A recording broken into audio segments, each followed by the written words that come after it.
Hello, happy DU Real Day. I have claimed Friday for us, and it feels good. But so glad to be here with you, Jackie. This is our first DU Real since the Big Bear Retreat, and I'm so excited to be back here with you. And it feels like a lot of things are happening, a lot of things are processing, and so hence my name for today is Making Moves. And I love that yours is Who Even Knows. They go so good together. Yeah, making moves while simultaneously knowing that we don't know what the right moves are. And that's really just the lesson that I'm trying to, absorb. Like, it's okay. You can still act and interact with the world around you and participate without being able to control the outcome. And that was a whole process of me kind of grieving the certainty that I used to think I had. Like, if I just did these certain steps, my life would be good. My life would turn out, I would be happy, right? And then you kind of, at least for me, it hit kind of after I graduated college. Like, yeah, this is not a guarantee of anything. I always just assumed once I graduate, I'll get a good job. And then I kind of didn't think about it after that. And sort of coming out the other side, I kind of, once I realized that there was no certainty in where I was going, I was like, well, why fucking do anything? That was where I was at for a while. And more recently, I'm realizing because I can. It's just simply for the experience of doing things themselves and, recognizing that it's not guaranteed to get you anywhere. There's a lot less stakes involved, and you could just have a lot more fun with the things that you could be doing the same things even as if you were fixated on a goal, but if you're not, like, if you don't need that goal and that goal isn't going to be the completing puzzle piece of your life, then you could just explore and have fun with existence. And so that's sort of where I've been recently of like, yeah, I don't have to do anything, and nothing's going to guarantee, nothing is going to make me better or guarantee that my life is going to feel better. Um but it's just still worth doing anyway, because what else am I going to do? I'm always doing something, right? Oh my God, yes. We are always participating. We are continuously participating in our experience, even when we think that we're not. And the example that I love to give is, imagine sitting at a dinner table and you're with a group of people, whether they're friends or colleagues. You may be the loudest person at that table. You may be the person who doesn't say a word. And yet the person who doesn't say a word during dinner makes just as much of an impact as the person who won't shut the fuck up. Like it is very much felt. So even when you think you're not participating, you are. And another a saying that's like, not making a choice is making a choice. Like there's no way to get out of it. You're always engaged in your life because you are your life. So it's very hard to not participate when you are the foundation of what you're experiencing. So I certainly resonate with that. At the retreat, I definitely feel like I processed uh whatever I processed during the retreat. So coming back from the retreat, it was like we kind of hit the ground running. It was like there was very little. So when I'm chatting with a few people post retreat, they're like, "How you doing?" I'm like, "I'm doing pretty fucking good." Like like there was definitely a few people who were like on the struggle bus, and I was on the struggle bus at the retreat. So when I got back, I was like, "Oh, like been there, done that." Like we'll get there again, and we'll be challenged with certain things, and we'll be processing certain things. But in this particular instance, post this retreat, I didn't feel like there was much for me to digest afterwards because I took a lot of time to digest during that retreat, and that's not always going to be the case. But that just happened to be what it was for this one. And then when I came back, it was finding out the rent got raised, and then finding out, deciding what I wanted to do with that, making a move, making a decision, and deciding, I'm going to move and I'm going to change my whole life. And so we have been busy making moves. and standing on my own 2 feet and not necessarily thinking too much about it. And I haven't been super excited or super nervous because I've actually been so engaged with the action and the actions that I've been taking lately that I've been too busy to be sad, too busy to be over the moon excited. I've just been being, and it didn't take away from it because I still find moments where I'm enjoying it and moments where I feel nervous, and the fears and the worries and the hopes are still there. They're just not center stage. What is center stage is me showing up and making the move despite wanting to analyze that move and yet not choosing to do that. Just doing more so than thinking. And so that's been quite a treat because there was a lot of thinking that happened during the retreat. So it's a nice change of pace. Yeah. It's funny because I feel like I had the opposite experience. Like, I was at the retreat chilling, being like, "I'm fine, like, nothing is really coming up." I mean, there was one night that I some stuff did come up, but, like, overall, I think a lot of the processing of the retreat for me was done after the retreat.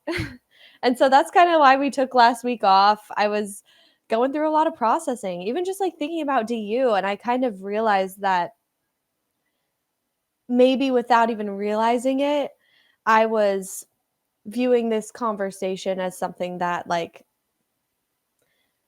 I could achieve or like I could be good at in some way, and I was maybe looking up to Ray in particular and Andrew and being like, yeah, so they're proof that eventually this will kind of get you to a place where it's easier. And it fucking doesn't. And I saw that right before my eyes because Andrew and Ray went through shit just like every single other person at that retreat. And it's funny the way that we build these ideas without even realizing that we're doing it. But the biggest takeaway from that retreat was just like, nope, literally nobody knows the best way for me to exist. Nobody else knows how like I can get the most out of my life except for me. And so I've been taking, the last week I fully was not coming to any calls, just kind of incubating myself and like just really overthinking my not overthinking, but rethinking my priorities and um yeah, and thinking about the moves that I want to make because I don't need to look at anybody else for any validation of any of those things. And I think maybe subconsciously I was because part of me still wanted to feel like I was doing good at something. Like we just try so desperately to hold on to anything, even if it's a conversation about not holding on to anything, which is hilarious. Um, but at this point, I really empathize why people run away from these realizations of, yeah, it's all on you. Nobody else knows, which even though it's obvious when I think about it, that every person on this earth is equally as confused. There's nobody who just has the insight that's like beyond a human's capability. Nobody has that. So it's a waste of I very clearly see that as being true, that nobody else would be able to tell me how to live my life. And yet we want that so bad. Like we just want to convince ourselves that it exists. And that's why people flock to religion. Even when you question religion for 2 seconds, it falls flat on its face, right? You just have to you just have to maintain this cognitive dissonance, and then when it breaks through, you break through that cognitive dissonance and it feels really turbulent. But then you realize, okay, I never really needed that false certainty because I don't have it anymore and I'm still okay. And I think that's part of the process of building faith in ourselves is maybe not having faith in ourselves and then realizing the consequences of that, the ripples of that. But I'm feeling a lot better now that I'm like I've reclaimed my space and I've reclaimed my authority over my life, and there's things that I've been wanting to do for a while that I'm starting to put in motion, and it feels good just to like do anything. because you can't figure out the best move in your head, but just making a decision and then processing it and then working from there and then keep doing that. That's how we actually move forward and actually grow rather than just sitting back in our mind deliberating like the best way to grow. So I'm really excited for you, Amanda, and all the changes that's coming. And yeah, just don't think about it too much. Because even if you were to just sit around and be like, oh, I wonder what my life is going to be like, you're not going to be able to fucking know until you're there. So you Hmm. might as well just handle what you can handle now, which is selling all your stuff and, seeing all your friends. And Hmm. then the future will be what it is. No point worrying about it now. Yeah. Well, it's it's realizing that any choice that I make can go in any direction, right? So we could stay here, not move, not change careers, and that could work out in a way that feels pleasant or satisfactory, or that could blow up in my face. I could decide to change everything, move, great, everything works out, or could blow up in my face. And so, because I was recognizing that there's no choice that has security, there is no such thing as job security, there is no such thing as family or love security, if we wanted to put it into that same category. There is no one in your life that you can guarantee will always be there. You can't guarantee that you'll always be in someone's life. You can't guarantee that your job will always be there, that you will always want to work that job. And so, since you can't guarantee anything, there is no security. And in that, there's a lot of freedom. There's a lot of potential that's on the table. And you can make something of that when you're paying attention to it. But when you're not, and you're trying to force a particular end result, or you're trying to force a particular path, you're limiting the amount of potential that you give yourself access to. It's not that the potential decreases because you decided I want this, is that you're funneling it through your preference. And because you're funneling it, you're only giving yourself access to so much of it, because you think that's the best way to guarantee a certain result. But there is no guarantee, there is no security. And so, when I find myself hearing people trying to like make a promise to me, or make me think that they're always going to be there, I'm like, you don't have to promise anything. I don't need you to promise anything. I'm okay. You're okay. If we never chatted again, that would be okay. It wouldn't be something that I would like. For certain people, I'd be like, oh, finally. No, I was kidding. But aside from making myself laugh with my punchlines, there's it's just if I didn't work a particular job, if I didn't have a certain path, if I didn't have DU, if I wasn't involved in this community, if I never chatted with any of you again, if I never chatted with anyone in my family again, that would be okay. It wouldn't be pleasant. It wouldn't always feel satisfactory, but it would be okay, because I'm still here. I'm always still here. I'm always the foundation of my life, and I can always do something with that, as long as I don't tell myself how specifically to do that, and I give myself space to kind of just figure it out as I'm going along. And so, it's not that I don't miss people. It's not that I wouldn't wonder and think and imagine what could be, but as that can only take me so far. Where am I now? Who's here now?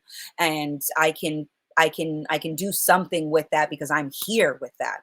My thoughts and my imaginations and my hopes and my worries and my regrets and all that, I can't do anything with that. All that thinking does is paralyzes me. And I'll catch myself. I'll be thinking about something, and then I'll look at the clock and I'm like, oh shit, 30 minutes went away and disappeared, and I'm just still sitting doing nothing, and I'm either worrying about something or hoping for something, and yet I'm not living. I'm not doing anything. I'm not being anything. I'm just thinking about being, or hoping to be. And that just doesn't it and I used to think that that was just like a waste of time, but it's not. It's just a way to spend time, is to think. And a way to spend time is to do things. So when I'm hearing myself and I'm hearing other people like, oh, I wasted so much time, it's like, is the time standing with both feet flat on the ground a waste of time in the jump? Or is that just as much a part of jumping in the air as being in the air and coming down and landing and having your feet planted on the earth again? Standing still is just as much a part of the process of jumping as being in motion is.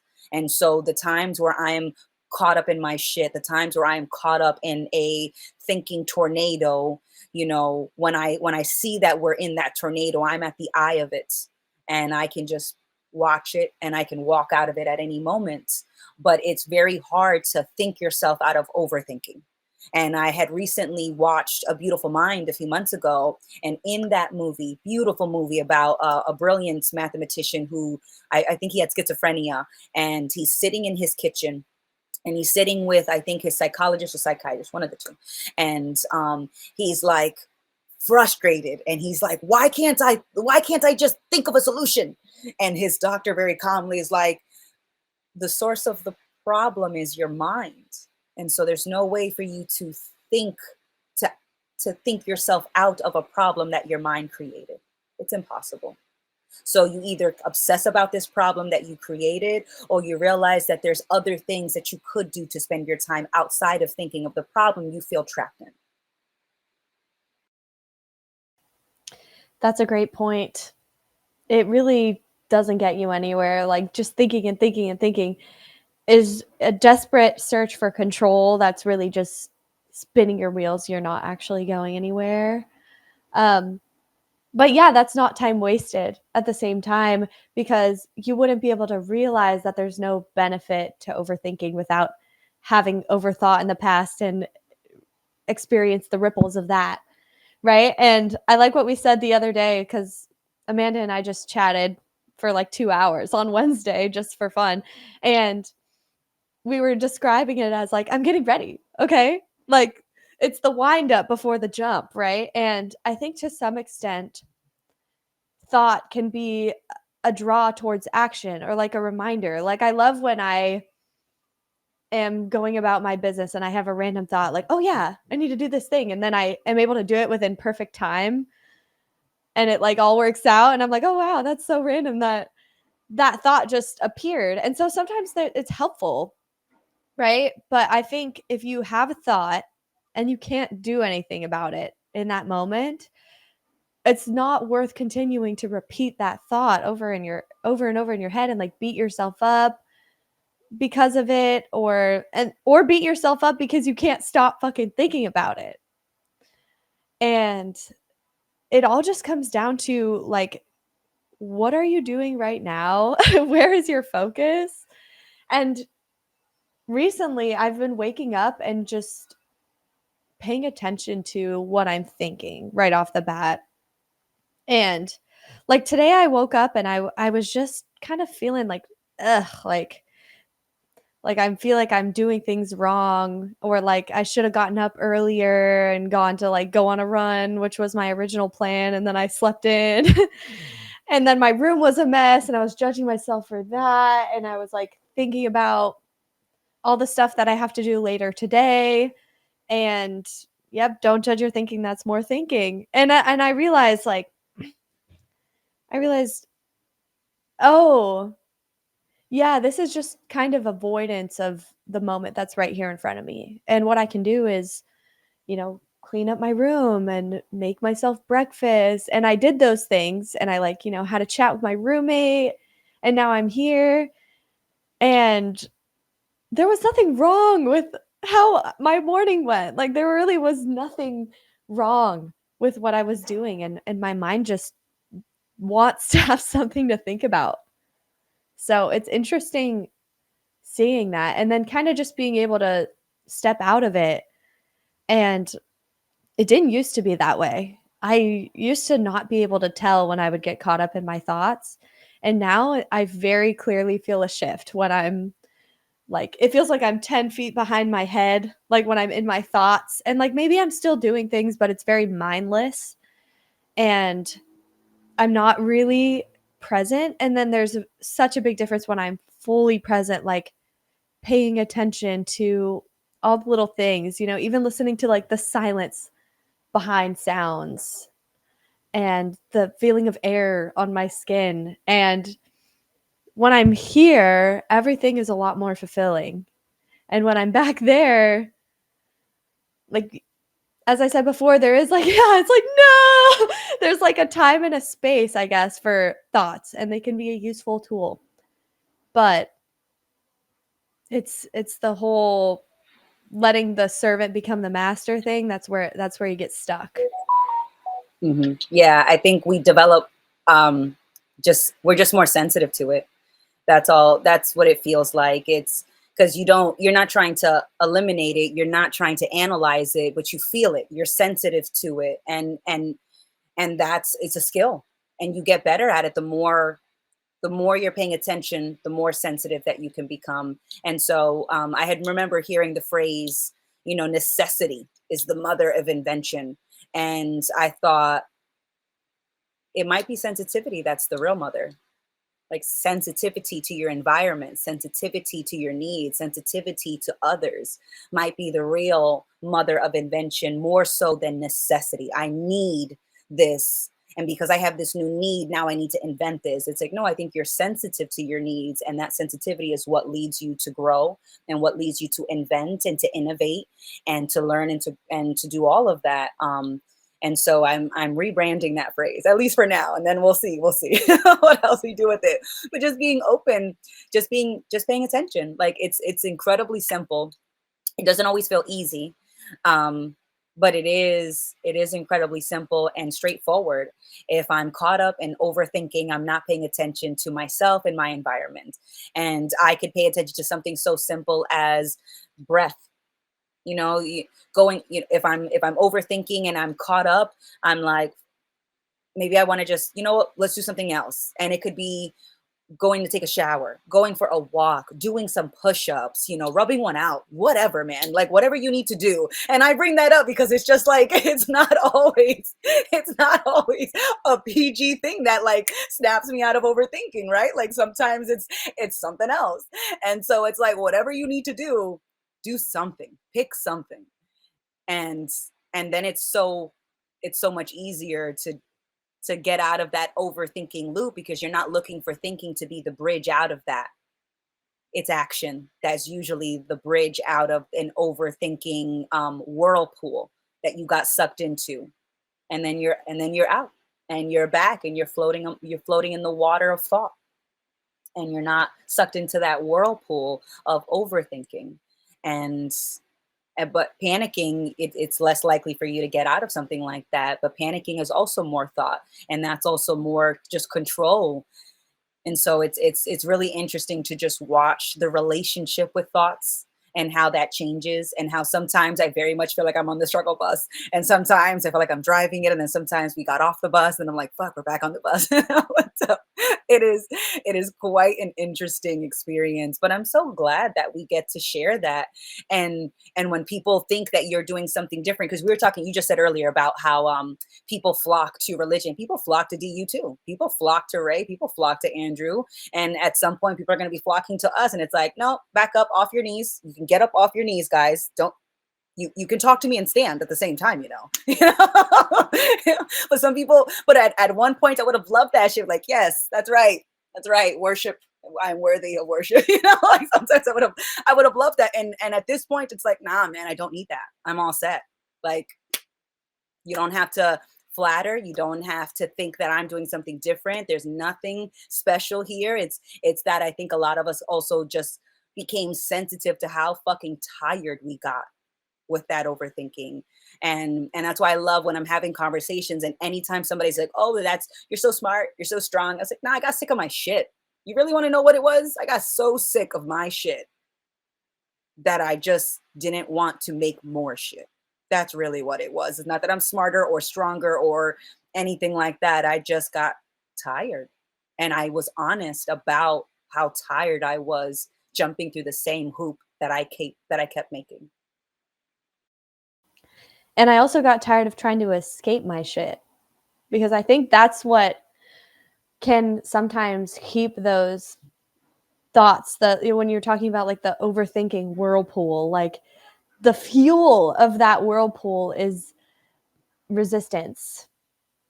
I feel like resistance to what's happening, and then also resistance to the unpleasant thoughts and feelings that are coming up, because then you're just fighting yourself and winding yourself up. And I think the first step just has to be being okay with whatever it is that's happening in your thoughts, in your emotions, in your external environment.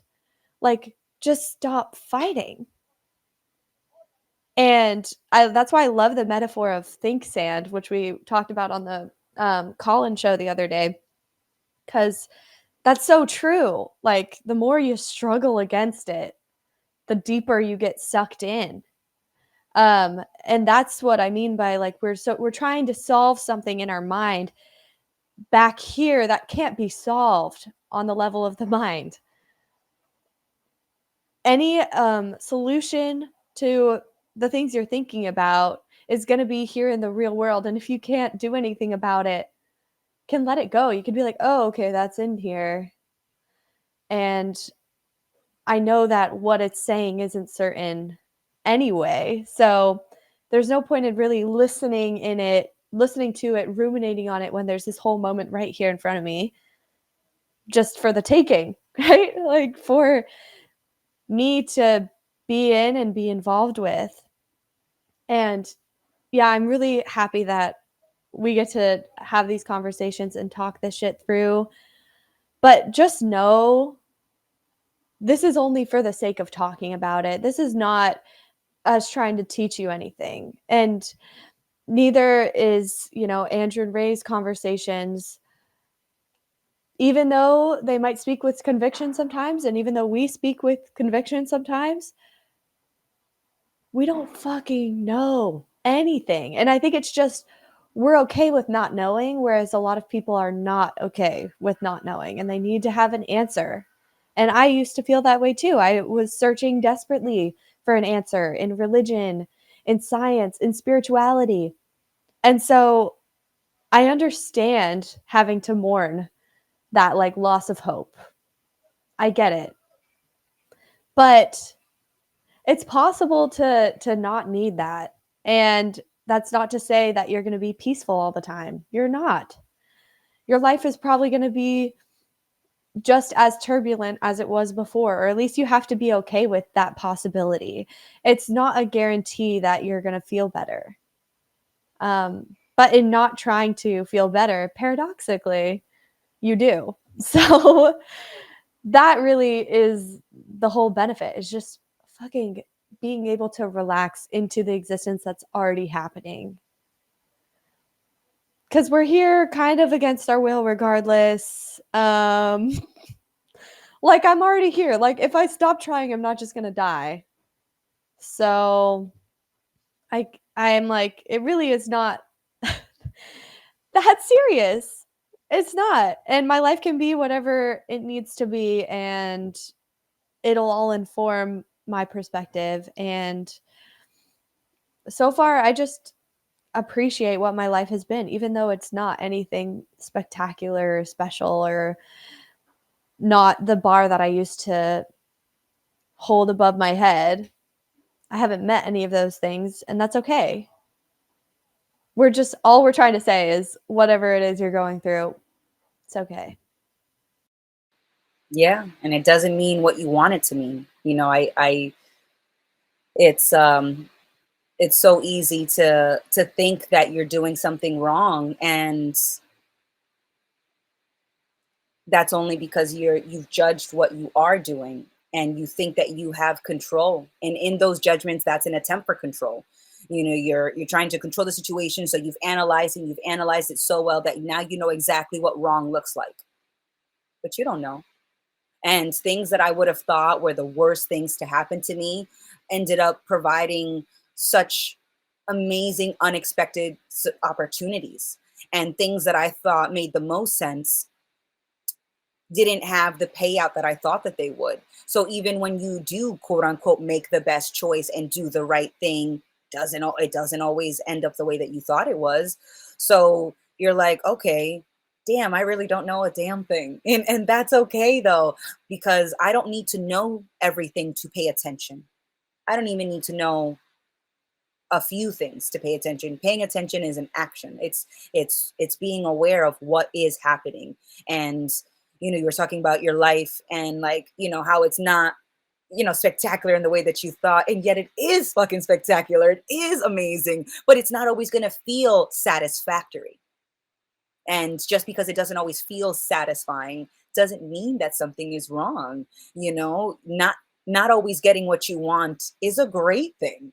And it leads to a lot of great stories, funny, amazing reflections, a lot of good laughs. When I was crying about not getting something, whether I was when I was younger or just recently, no, I definitely threw a tantrum. I definitely was needy. I definitely had an attachment, and that was hilarious because I didn't have to. And look how crazy I I felt with that attachment, with that need, looking to someone or looking to myself to have the answers, looking to someone else to solve my problems, looking to myself to solve quote unquote problems. And that is that is something that is still on the table, something that still happens. It's just that I don't think about that as much as I used to. And so a lot of times people want to assume that you don't struggle. They want to assume that you don't have the same challenges as them because they want someone to to have reached that promised land, because then it's proof that that promised land exists. And so there's still a part of me that very much in the past, and still there's lingering, like, damn, could somebody crack the code? It's like, yeah, but there's no fucking code to crack. There's no promised land to get to where you're never feeling unsatisfied, where you're never feeling insecure, where you're always feeling content and present and paying attention. It's like, no, there is no need for that. And being able to recognize that that was a bedtime story I was telling to myself because I was afraid, and I just happened to be telling that bedtime story when I was out of bed. So I definitely, I appreciate how much less I need to comfort myself. And and in that space, it's not that I'm feeling better, I'm just not making myself feel worse. So that felt like another part of it, just to add on to it. And I think that's another great thing about this DU space and community in these conversations, is that we're all adding. Nobody's taking anything away from anyone else. No one's taking anything away from you, but you're always adding. And that is wonderful when you can just continue to add to the experience and add to the moment that you're in without needing to derive meaning from that, without needing to make an identity out of that, and just continue to add because you know that you're not losing anything. Because there's nothing to lose. You're not giving yourself something to lose. And so I very much appreciate that. And so that's always like, we may be making moves right now, but if I get caught up, I'm like, call me the fuck out, Jackie. Because that's what I certainly like to make a habit of doing with myself. Like, oh shit, we're getting caught up. All right, we're getting caught up. All right. It's been noted. Okay. What can we do? What can we do outside of that? Right? Where am I? I'm sitting. I feel the bed underneath me. I've got some people that I can go see. I could go for a walk. I could go take a nap. Like, it's not even also that when you're making a choice of something to do, it doesn't have to be necessarily active. I could just decide that I'm just going to lay on the floor and stare at my ceiling. And I did that the other day, and I was like, oh, this is great. I didn't even notice that corner over there. Just just laying on the floor, staring at the ceiling. And to someone else, it'd be like, that's how you spent your time. It's like, yeah, that's how I spent my time, and I didn't regret it. So there is no wasting time. There's just how can you spend your time. And if you necessarily don't like how you're spending it, dealer's choice. You can spend it any other way. The minute that you decide I'd like to choose something differently, make it. The menu's there. Choose. Yeah, the only times that we struggle with making that change is when we're clinging on to the false certainty of habit. And maybe there was a thing that we used to do because it would always make us feel a certain way. And now we just continue going back to that thing, like in an endless pursuit of this feeling that we can never hang on to. Like, if anything, it's just fleeting. And that's with everything, like with friendships, relationships, career. Like, goals that you're trying to achieve, there's this like magical shininess to it. And we think once we have that thing, it's going to be everything that we ever wished it would be. And it's always not. Or maybe it is for a moment and then it changes, right? And we have to be okay with that. I think we're just trying to hold on to feeling good all the time with white knuckles. And when I really look at it, I don't need to feel good all the time. And I wouldn't like that. That would be boring as fuck to just always be happy and never get caught in overthinking. I think that's just such a funny fucking image. Somebody who didn't overthink or like get in their own way and they just go about their life, do all their things. And they like they don't have this whole inner drama going on. You can't really say that's there's something inherently human, I think, to like the internal struggle we go through, and it informs us and it informs our clarity. You know, all this time we spend stuck in our mucking around in our shit informs like how clear we can feel at times. And without that back and forth, we wouldn't be able to appreciate the clarity.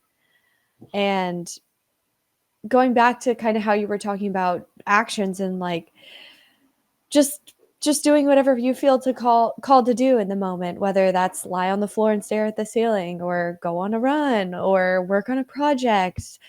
You never know the outcome of any of that shit ever. And so even though you can convince yourself that you're doing the right things because you're, you know, sticking to your routine and you're checking off all the boxes, um, you can't guarantee that that's the right thing. You might be grinding down a dark path and not even realizing it. So that's not to say you can't commit yourself to things, because I do think there's perspective to be gained from doing that. Um, but you don't have to make anything your end all be all. It's not. Your end all be all is your existence, like your day to day life. And what I was describing before of like waking up with myself in my messy room and thinking about what I need to do that day or what I want to do, and being with myself that whole time. Like that's what your life is about. And I think a lot of times in these conversations, we get caught up in the conceptual, talking about why we get caught up in things, talking about, you know, religion or like the universe or consciousness. And that's all well and good. It definitely does have its place. But what I've come to realize is that at the end of the day, I'm just left with myself. So what does my moment to moment experience look like? And like you would think I would already be paying attention to that, but I realize I haven't as much as I feel drawn to just all the little decisions, like when I choose to go on a walk, or like with what I'm choosing to eat or the media I'm choosing to consume, or just all of that. Really like paying attention to what I think and what I feel, and not saying that what I think and feel is inherently correct and is leading me down the right path, but if I have to live with myself, I might as well listen to her. And I'm just trying to be more of a friend to myself, because I beat myself up for getting caught up, overthinking, wasting my time. Would I do that to a friend? No. And I had this moment the other day when I was in the shower and I just held my own hand and I was standing there like, oh man. I was like, I got a little emotional. I was like, it's really nice. Like, I don't need anybody else. Right? Oh, now I'm crying.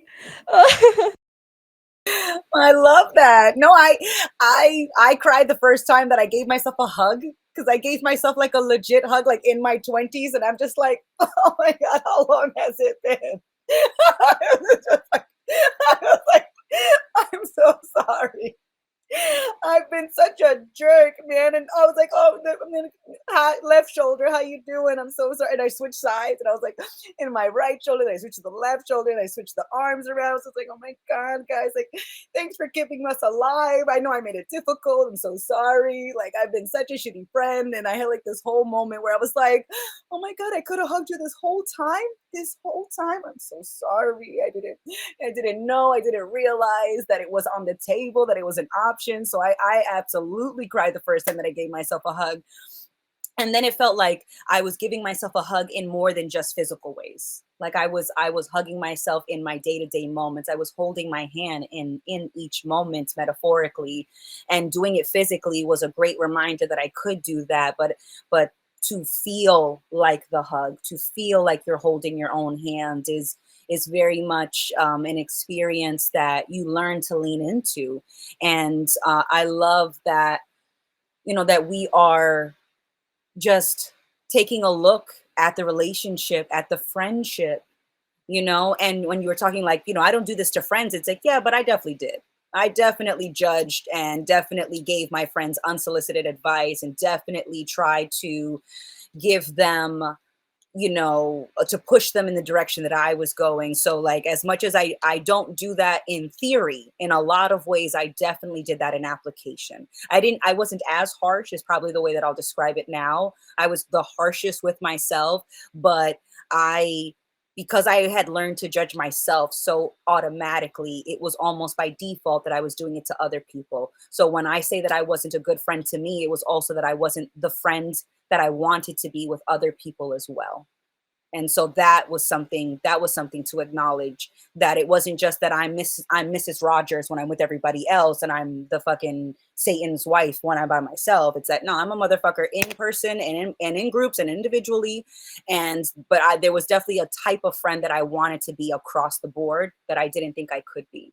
And that was okay, being honest with that.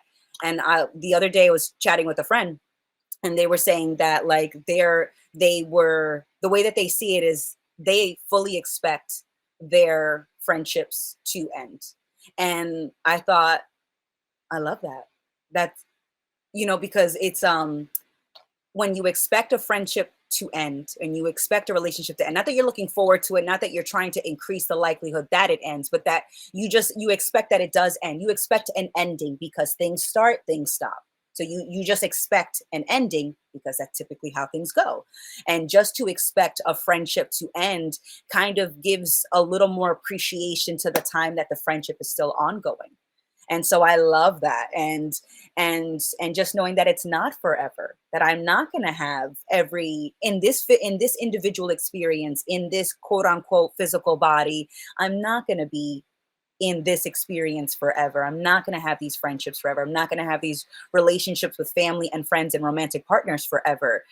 And I'm so glad that I got that reminder, because it helped me appreciate that there is something happening now, and I can make the most of it.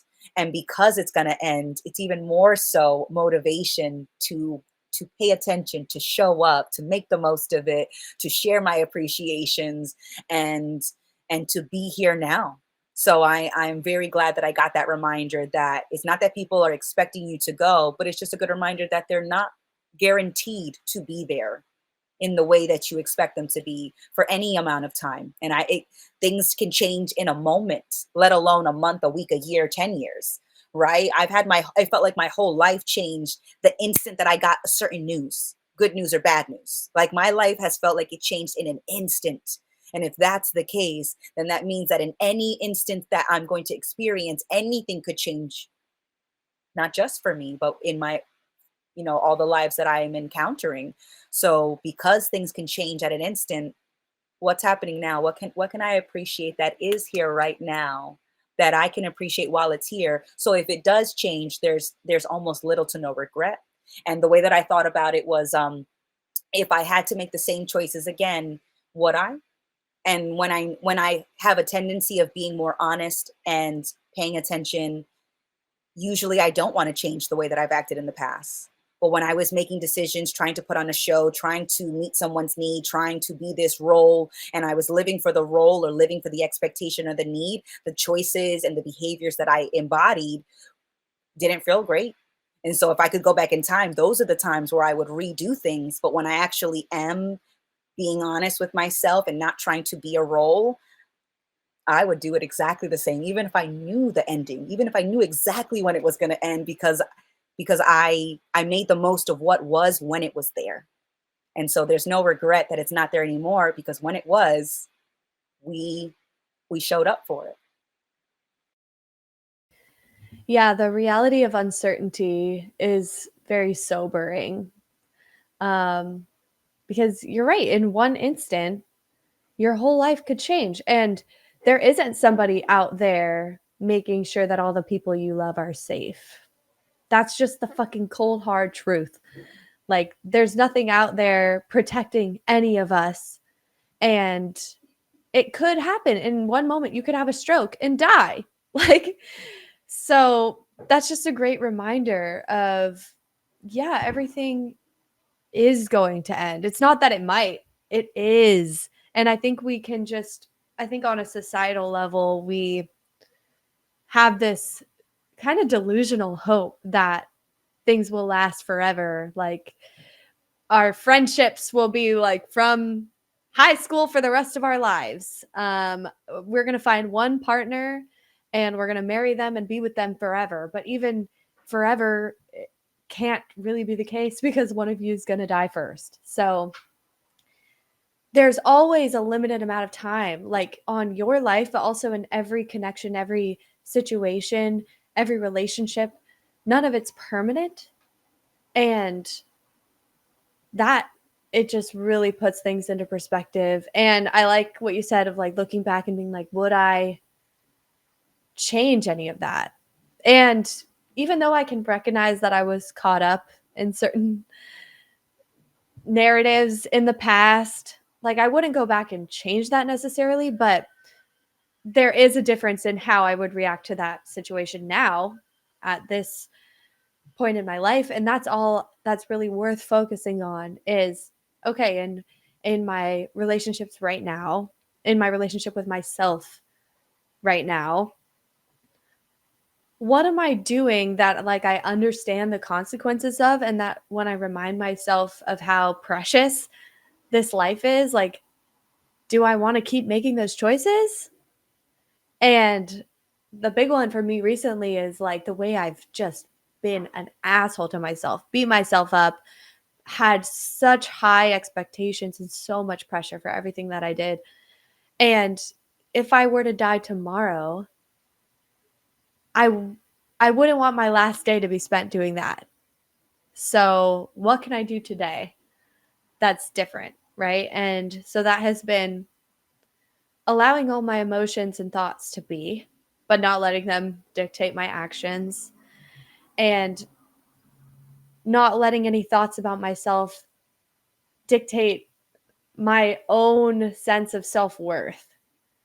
And I think there's so much beauty and experience that I get, that I have the pleasure of having by nature of being Jackie. And even though I know that she's not perfect and there's things that maybe I will do differently, and things that I judge myself for, like, I still love myself because the life that I love so much comes from me. Like, I am inseparable from my life.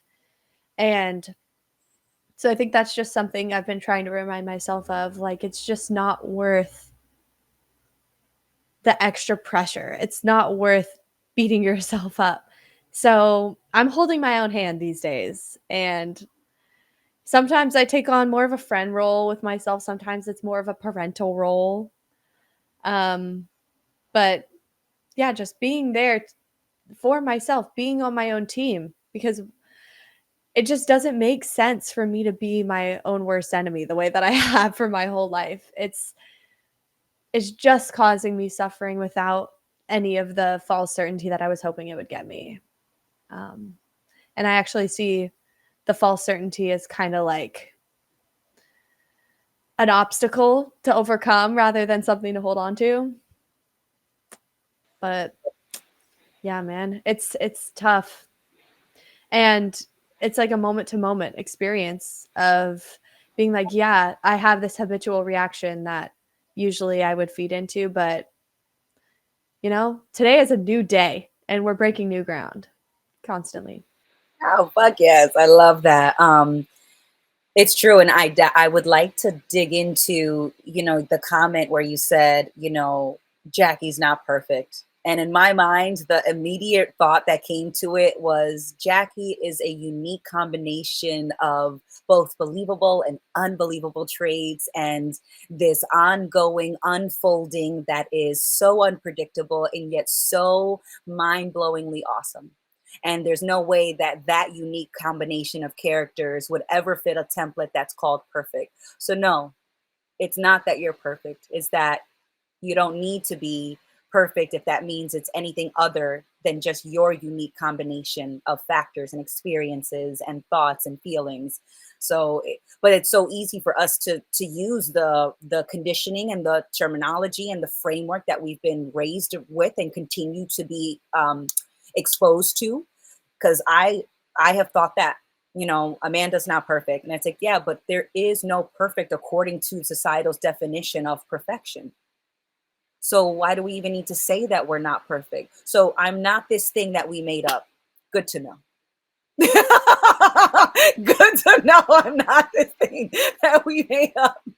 I'm glad we cleared that up. I was really confused over here, thinking I'm supposed to be perfect.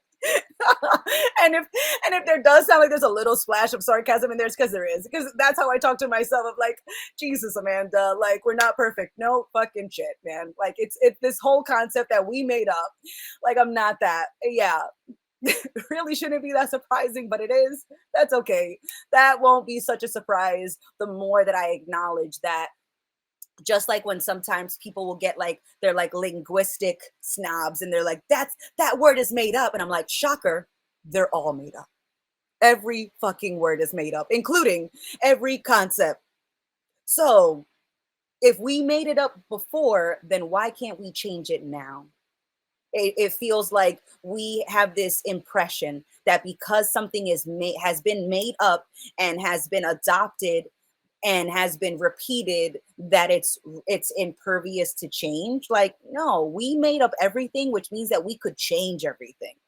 So go out there, make new words, make new phrases, make new concepts and theories. And just like when you are painting on a canvas and you can't afford to buy a new canvas, you let go of the painting that you painted, you put a white slab of a coat all over it, and it's a brand new canvas, and you just keep reusing it. And the canvas and the concepts are in the same way, can be recycled and repurposed, as long as you're not holding on to the image that you already made.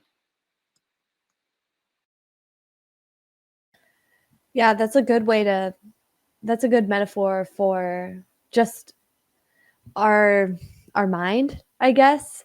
It's a canvas and you can paint on it whatever you like. You can think about the world in any conceptual way, theoretically. And yeah, we're just so caught up in the one that somebody made up a long time ago and everybody else has been listening to and just repeating because they think, it worked for them, should work for me too. Um, but then we get to a point where it doesn't work anymore. And there is that fear of going out on our own and making our own perceptions of things, our own understandings, because we're like, oh, who am I to think I know anything? Which is true. You don't actually understand anything. That's true, but neither did that other person. So you were just as wrong the whole time. Mm-hmm.